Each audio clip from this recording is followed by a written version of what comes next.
Taste the Daily. Kanyakumari மாவட்டம் நாகர்கோவில் மற்றும் அதன் சுற்றுவட்டார பகுதிகளில் கனமழை பெய்தது. தோவாலை, செண்பகராமன்புதூர், ஆரல் வாயில்மொழி உள்ளிட்ட பகுதிகளில் சுமார் அரை மணி நேரம் வெளுத்து வாங்கிய கனமழையால் வெப்பம் தணிந்து குளிர்ச்சியான காலநிலை நிலவியது.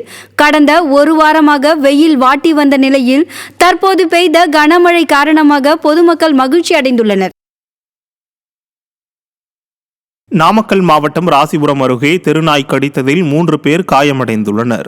வேளம்பாளையம் மாரியம்மன் கோவில் தெருவில் நடந்து சென்ற 2 மூதாட்டிகளையும் மாணவர் ஒருவரையும் நாய் ஒன்று கடித்தது.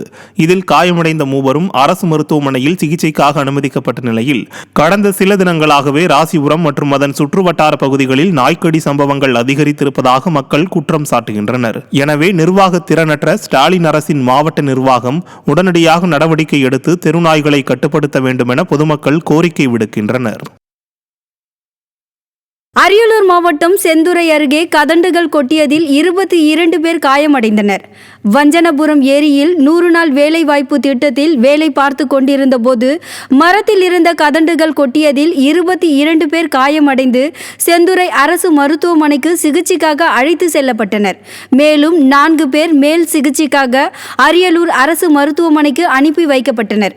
இதையடுத்து சிகிச்சை பெற்று வருபவர்களை வட்டாட்சியர் நேரில் சந்தித்து நலம் விசாரித்தார். இந்த சம்பவம் அப்பகுதியில் பெரும் பரபரப்பை ஏற்படுத்தியுள்ளது.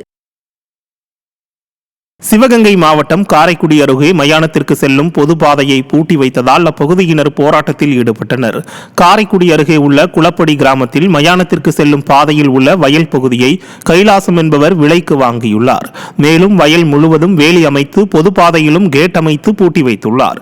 இந்த நிலையில் குளப்படி கிராமத்தில் உயிரிழந்த சுப்பையா என்பவரின் உடலை அடக்கம் செய்ய மயானத்திற்கு எடுத்து செல்லும் போது பாதையில் கேட் அமைத்து பூட்டியிருந்ததால் இறந்தவரின் உடலை கேட் முன்பு வைத்து உறவினர்கள் போராட்டத்தில் ஈடுபட்டனர்.